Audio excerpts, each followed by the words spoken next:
Hi, Kate. How are you? Good. How are you, Nikki? I'm good. Thank you so much for joining me on my brand new podcast. I'm excited to have you. Yes, of course. I heard that you're going to have lots of fun guests. Yeah, lots lined up. So we'll see how our first little season rolls out. But I'm excited to get back into podcasting. It's been a while. Oh, that's awesome. Yeah, and thank you for being my first guest. Oh, of course. You're listening to the Blue Whale Pod, hosted by me, Nikki from Blue Whale Communications. The pod is a place for business owners and entrepreneurs to come together and chat all things business, marketing, and entrepreneurship. That includes the highs, the lows, the lessons and surprises, and everything in between. If you have an idea for an episode or you'd like to be a guest, email me at Nikki, that's Nikki, at bluewhalecommunications.ca. Amazing. So the reason I reached out and why I'm so excited to have you on the podcast is because I saw that you posted on Instagram that you were fully booked out in your business at the 5 month mark. So I know you're coming up on 6 months, but first of all, congratulations. That's amazing. And I Thank feel you. like I need to have her on to talk about that because I feel like it's everyone's dream, right? Like you start a business and you think you're going to be booked solid right off the get go. And more often than not, it's not the case. So I want to dive into what you did a little bit. But before we really get started, why don't you tell me a little bit about your background, what you kind of did before, and then how you got into organizing, because that's your business. So Yeah. Well, I originally started in a totally different field, the healthcare field. So I'm actually an X-ray, CT, and mammography technologist.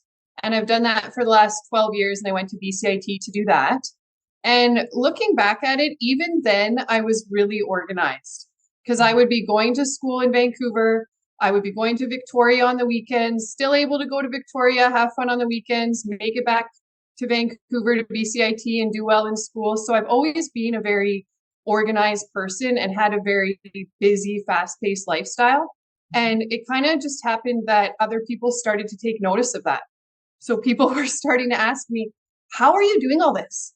How are you going on trips, coming back at work? Then you guys are going, taking the boat out. Then you're doing this, and you don't seem stressed about it. You seem like you're enjoying it, like you're finding a way to fit more in than I can. And I would kind of brush it off. I was in my early 20s, keep doing my thing. And then we had kids and have had a daughter. So having my daughter, I still was able to keep up with having a fast-paced lifestyle and doing all of the things.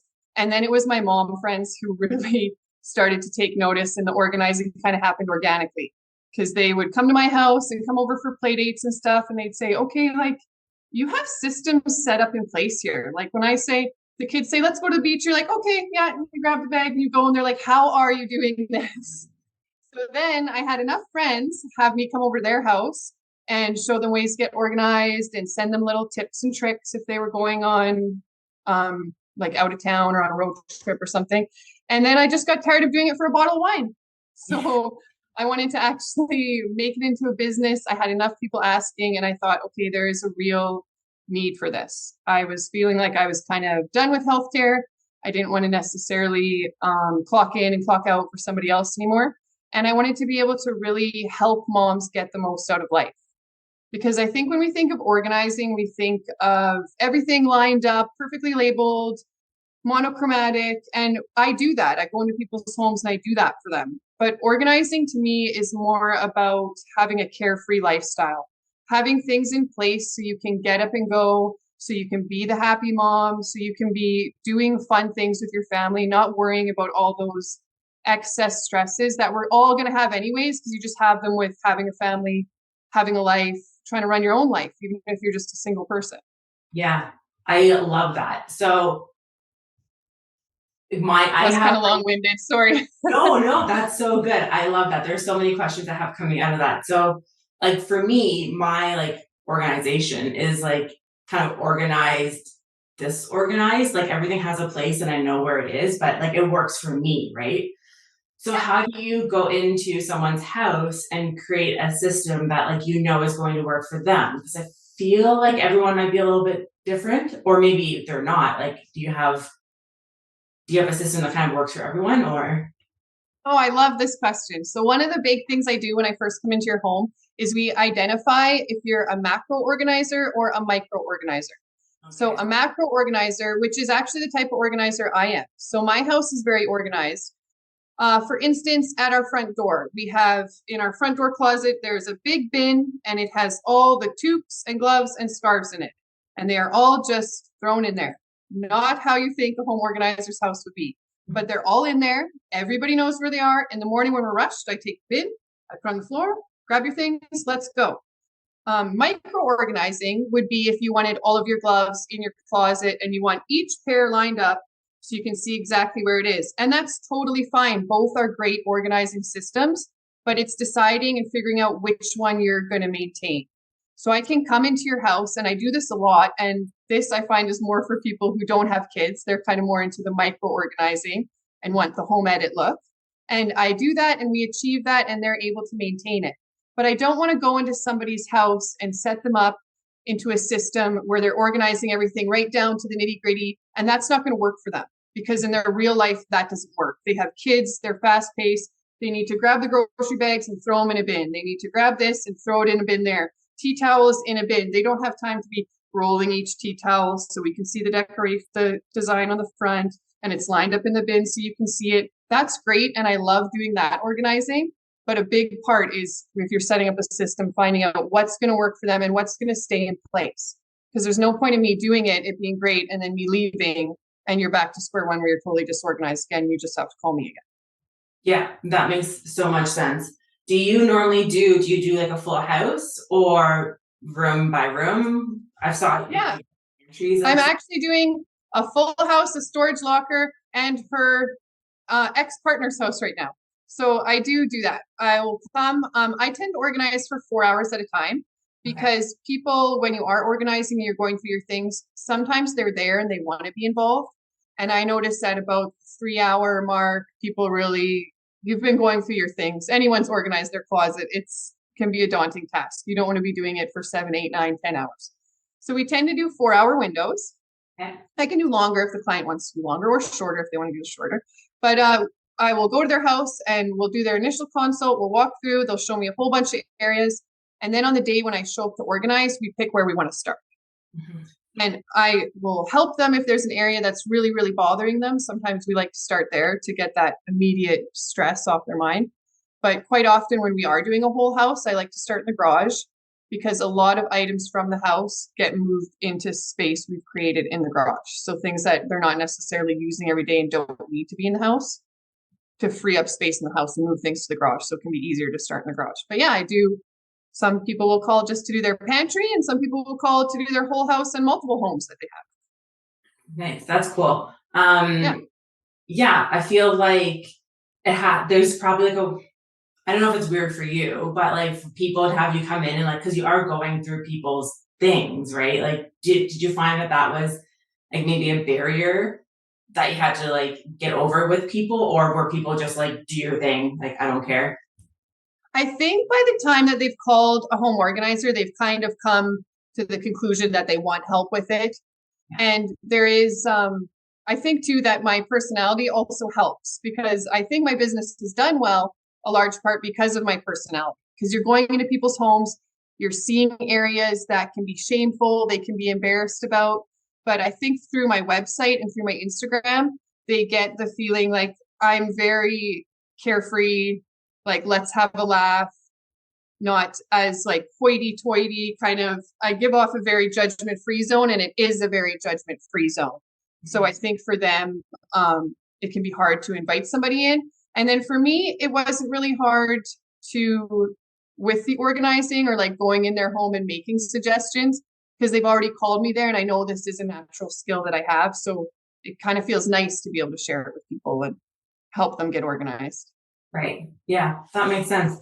And that's also a really good segue into what I want to talk to you about from a marketing perspective, because you are booked out 5-6 months into your business. So what did you do when you decided, okay, like I don't want to just get the bottle of wine for this anymore, I'm going to turn this into a business? What was some of the first things that you did to sort of spread the word and get your name out there? Well, one of the first things I did, I started a new Instagram account, but on my old Instagram account, it had just been friends and family. I think it was at about 500 or so followers. I made a big announcement on my old account that I'm doing this big life change. And I made it cute and short and funny. I'm doing this big life change and I have this new organizing company now, Clear the Chaos. And I kind of created some excitement on my old account and with people who already support me in my life. So friends and family who I knew would be supportive of the new venture. So then I went and I started the new account for the Instagram, and those followers moved over. And then that also kind of gave me a bit of a following to start with. Right. Yeah, so then that was really good because I was able to transition those followers from there and kind of get the word out. And they could tell their friends that I started this new business. I'm looking for people to organize. I also, when I started too, I started with my prices lower than what my competitors in town were doing. Because I think when you're coming into a new industry and you're the new kid on the block, you shouldn't be starting at the exact same price that the person who's been there for 10 years doing it is. So I came in at a lower price so I could get a bunch of clients. I could get a bunch of before and after pictures. I could get a bunch of positive reviews, because I believe that you can always raise your prices, but it's harder if you come in right off the hop. I'm here. I'm the same as the best guy who's been doing it for 10 years. Like, there's women in town who've been doing this for 10, 15 years. I'm right up here with them. I don't think that that's the right way to break into an industry. I think if you're breaking into an industry, you got to be prepared to kind of pay your dues a little bit and start at the bottom and work your way up. So by doing that, I was able to get a really big following. People really see what I'm about, see that I am in it for the right reasons. I really do just want to get people organized and keep myself busy in the day. And then that started growing its own following. And then from there, you're able to increase your prices. Right. I think that's really good advice. When I was first starting the business too, someone said that to me, like, when you're starting, until you're booked, you don't really have a rate, right? Like, not that you're working for peanuts, but you have to like fill your books first, and then you can kind of go, okay, I can take on someone else, but it'll be at this rate, right? Like, it has to then you can start kind of getting up into the whatever the status, whatever the standard rate for things. The kind of standard rate for flat. My first job I ever actually did was in my neighborhood, and it was for a gentleman who's in the same industry as my husband, so pipe fitting welding. And I, standing in his kitchen, I give him my price, and he looked at me and was like, "No." I was like, "Sorry, come again?" And he said, "That's what an underwater welder makes." Or like, that's what a welder or some type of welder makes. That's not the price. And I was like, okay, like, you have to be willing in the first couple ones. I said, okay, like, maybe that's, and we were able, and we landed on a price that worked for both of us. And now I'm surpassed that price. Even at the end of the job, he said, "Oh, you were worth your initial cost." And I said, "Oh, thank you, sir." But I didn't want to lose that first job. Yeah. And the before and after pictures from that garage that I did are still getting me clients today. So it would have been, I do hear people when they say, stand your ground, go for what you're worth. But in the beginning, you just need clients. Yeah. You just need people to get on your vibe, to see what you're doing, to go tell their neighbor, "Hey, she did mine and she did a really good job." The first couple of jobs I did, I wasn't even thinking about making a profit. I was thinking about getting before and after pictures and telling them to tell all their friends and leaving some business cards. It wasn't even about making money. Yeah. Like, it was just about okay, get a job. Tell them, get your name out there. Go talk to his neighbor. When his neighbor comes over and he asks you, "What's going on over here? Who's moving?" "Oh, no, I'm a home organizer." Take 2 seconds to talk to the person. That ended up being another client. I did his RV. So it's trying to build. You have to start small. You're not going to start at the top. You have to be willing to work your way up. Yeah, I love that. You mentioned a couple of times like your personality and your vibe. And I know, like, because I follow you on Instagram and like loved your account right away. And that's such a big part of it. So is that, I don't know, your previous account, like your personal one, were you always showing up on your personal account as well? Or is that something that you started doing strictly for the business account? Yeah, I've always been comfortable on social media and doing funny videos of me talking. And there was a lot of people telling me too, like, "Cait, the way you do Instagram, do it for money or do it for a business or do marketing for people, do something like that." So with my daughter going to school, I kind of thought, okay, I'm really good at organizing. I really enjoy the social media side of it. I'm posting a lot of my life anyways on a private account so I thought, why not be doing this on a public account where you can at least meet other cool business owners like yourself, meet other people, get your name out there. And a big thing too, I think how I was saying my personality is showing up authentically as yourself. So if you look at a lot of other organizing pages or efficiency pages, they're all very monochromatic, same sort of style each post, same sort of style each cover photo. And I get that because you're going into people's homes and that's what they're wanting. They're wanting that uniform monochromatic look, but I'm not a monochromatic personality. I'm a loud, vibrant personality. So I wanted my Instagram to reflect me. I want my Instagram to read like a magazine. Like each post is different than the last. Like you don't read a magazine and look at a magazine and every page looks similar. You read a magazine and each page has something exciting on it. So I wanted my Instagram to reflect me more and my personality. And I think that that's done really well, even though it's made me stand out against other home organizers. And it's also shown people like, this lady's fun, she's relaxed, it's a judgment-free zone. And I didn't want them to look at my Instagram and that not reflect that. Yeah, I love that. One of the things that I tell people all the time is like when you're trying to figure out what to post on social media, you can go outside of like the services that you offer, right? Or Yeah. the specific problem that you solve and go more into like your general interests and their general interests. Like by they, I mean like your clients. And I think you do such a good job of that. Like you sprinkle in like some of your life that you're doing, or like when you're visiting HomeSense and like doing your store tours. I love those because I'm always like, oh, I have to go to HomeSense, or like I'm gonna have to swing by the superstore. Yeah. Yeah. See, yeah, I want it to be like the idea is organizing is the umbrella, but lots of things. I actually joke and say it's organizing edutainment because it's organizing. I put in some educational things like 5 things you can declutter today, but then I just put in some totally fun things. Like I put in how to prepare for daylight savings. And one of the things was go find a place in the forest to scream into the abyss. Like sometimes you just have to put funny things. You need to think like this isn't someone who's out there. They're not searching the classifieds. They're not looking for where's clear the chaos and what can clear the chaos do. No, you're trying to grab their attention. Oh, this is funny. Oh, and that's clear the chaos. Oh, and she does that. Oh, and I have a dirty garage.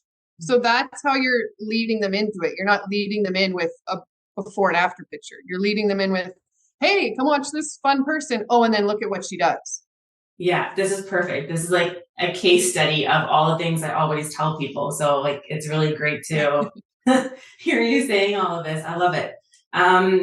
So I know we've kind of been touching on it, but is there anything that you feel like you've been doing consistently that is helping you stay booked and busy? Like if there was a couple things that you had to attribute that to, what would it be? I would say one of the biggest things is as much as I show up online, I show up in real life like that too. So I post once a day on Instagram, and I also try, I had a real estate agent friend and he told me if when doing real estate, you should be telling 3 people a day that you're a real estate agent. So I really try. I have an outgoing personality, so that's easy for me. I think it could be harder for other business owners, but I try when I'm just out in the day to talk to at least 3 people about organizing, and I've become very good at it. I can be standing in the Starbucks line and a woman can be standing beside me and I can say, oh, wow, I just sure love how those cups are organized there. And she'll say, yeah, oh, I have a thing. Oh, you have a thing you need to organize? Well, let me tell you about my organizing.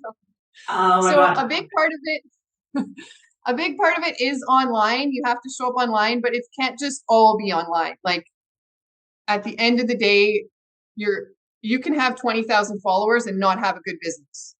Yeah. So you want to be growing the social media side of it and showing up in real life too, as much as you're showing up on your Instagram account. And both can be scary. Some people like both can be equally scary. And I'm not always the best at both either. Like there is some days I have to be like, okay, Cait, we got to go tell somebody we organize. We got to get the word out there. So it can be tricky. So how do you convince yourself to show up on the days that you don't feel like doing it? I think of all the people I have to prove wrong. Nice. Just kidding. A lot of things I do are out of spite. So no, I'm just joking. I'm joking. I naturally am a competitive person. Like I did a high level of sports, and it's just the same old attitude of like, it's discipline. If you're not going to wake up every day determined. You're not going to wake up every day wanting to show up as your best self. But again, I have systems in place in a way that makes me want to. Like if I wake up in the morning and I don't feel like going for it 100%, I always go for a quick run. I did a quick run before we did this today because I know when I get on that treadmill and I do a run, it gets me in the zone. It gets me in the mood to go out and kill it. So I know that about myself. So if I wake up in the morning and I'm not in the mood to go kill it, well, then we go run. Then we got to run that day. And even if you don't feel like running, I just now at this age in life have realized you got to do it. You can't let your mood affect your day. Yeah. I think that's such good advice in general, right? Like you can't let your mood affect your day. That's so good. Yeah. Yeah. And I always kind of tell my morning self, this will sound strange, but like think of myself at night sitting on the couch. Like, yeah, I wake up in the morning and I don't feel like doing it, but I don't want to be the Cait that's sitting on the couch at night thinking, why did I waste today? You know what I mean? Like knowing the version I want to be at the end of the day of myself kind of motivates me at the beginning of the day. Like, I don't want to be sitting there at night thinking, why didn't I work out? Why is the laundry not still like, why? Like with all these, I want to sit and watch my shows and zone out. I want to watch Vanderpump and chill out. I don't want to be thinking about all the things I should have done. So I know in order for me to fully relax and shut off, I have to do those things earlier in the day. Yeah, that's really good. On that note, maybe to like wrap up here, like do you have one piece of advice that you would give to either new business owners or business owners who are maybe a couple years into their business and not as busy as they would like to be? Like what would you tell those people looking for new clients? That's a good one or a tricky one. I think one of the big things too is like, don't overthink it.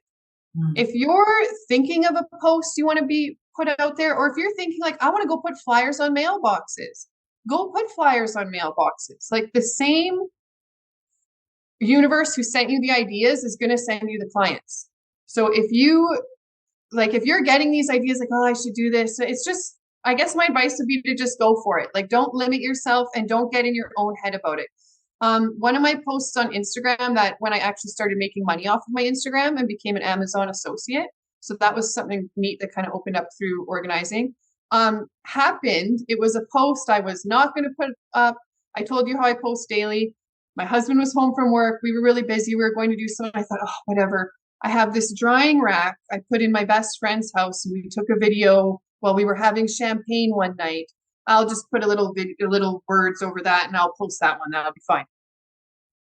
338,000 views later, and every time somebody purchased it, I made $9. I thought, you know what? I'm just going to post all of the old drafts I have in my phone. And there was maybe 6 things in my drafts, like of reels and posts on Instagram that I was thinking of not putting up. I've posted them all now, 11,000 views. They're 5,000 views. It's all of my videos with my top views are all videos that were living in my drafts that I was never going to post. Yeah. Like that one that I posted of the drying rack led to 338,000 views. And then me realizing, hey, you can make money off of Instagram, and it opened up a whole new thing. And I was never even going to do that. So it's just getting out of your own head. Yeah. Like that would be like, I know it might not be like solid, like take to the bank advice, but there's probably lots of ideas as a new business owner that you're thinking of, or you're wanting to do, or I even thought of this strange idea the other day. Maybe when people put their garbage cans out, I have an ad, they open their garbage can and the ad's in the bottom of the garbage can lid. And it says something funny like, and if you don't want to see this ad, well, it's already in your garbage. And then they close their can and bring it in. Well, they've seen my face, and now my face is already in their garage where I could start organizing. So if you have these weird ideas, it might just be, do it. Just go for it. Just think, whatever. I watched that podcast and that girl with the bangs told me to go for it. Go for it. That's what you do. You just go for it. That's amazing. And you just see what happens. And the only thing that's going to happen is you're going to fail and you're going to learn something from it. So Yeah, because you learn everything, or you learn something from every mistake, right? Like, Yeah. So if I had put up that drying rack and it got no views, oh, okay, we don't want to post products anymore. Oh, I posted a product and it got tons of views. Oh, okay, maybe we should post products.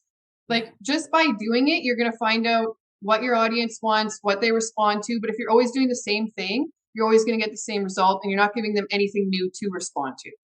yeah, I feel like I can pull like really great marketing tips from like everything that you said. Like every little snippet is just gold. Like I'm so glad that you agreed to come on and have this conversation with me. I think it was super fun, but also super valuable for people. Like not just talking Okay. about your business and like what you're doing, but like some really solid marketing and business tips.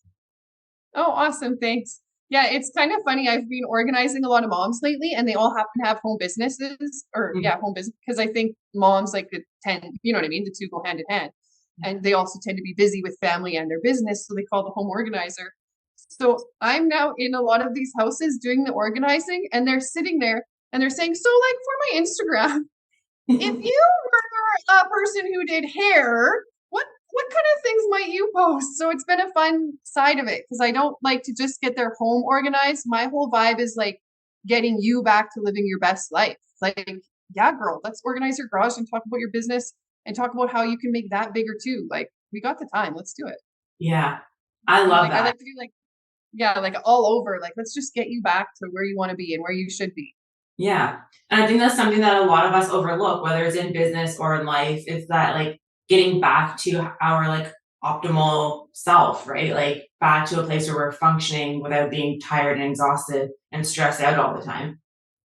Yeah. And that looks like you said in the beginning, that looks different for everybody. Mhm. Like my 100% is going to look different than your 100%. And my 100% today is going to look different than my 100% tomorrow. But it is just the showing up and showing up like for yourself so that your nighttime self on the couch watching shows can be proud of you. Yeah. I love it. Yeah. I don't know how many Yeah. times I said that on this like No, 20 that's okay. about it, but like it's so good. I do love it. Good. Yeah. Well, it's like anything in life. You just have to go for it. Like never try, never know. Yeah. It's true. I've tried a lot of things in life and failed too. Like I've lived a lot of lives. So this, you learn from each one. Yeah, exactly. Exactly. Yeah. Amazing. Well, thank you so much. I really appreciate you coming on and spending some time with me. Of course. It was fun. Thank you for having me. Thanks for the Yeah, invite. yeah, I was anytime. I'd love flattered. to have you Thank you. back. I was very flattered. Thank you. Yeah, anytime. Absolutely. We can chat again next time maybe about like some specific like marketing or business tips or something. We'll see. I'm sure we can come up with something fun. Yeah, it'd be awesome. Awesome. Okay. Well, thanks, Kate. Yeah, thanks, Nikki. Bye. See you. Bye.